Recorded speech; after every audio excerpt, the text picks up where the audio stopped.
Northeast monsoon o hanging amihan nakakaapekto sa extreme northern Luzon at easterlies naman ang nakakaapekto sa nalalabing bahagi ng ating bansa.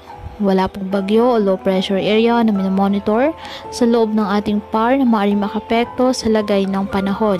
Wala ring gale warning na nakataasan ng baybay ng ating karagatan, kung kaya malaya pa rin makapamalaot ang ating mga kababayang mangingisda at may maliliit na sasakyang pandagat.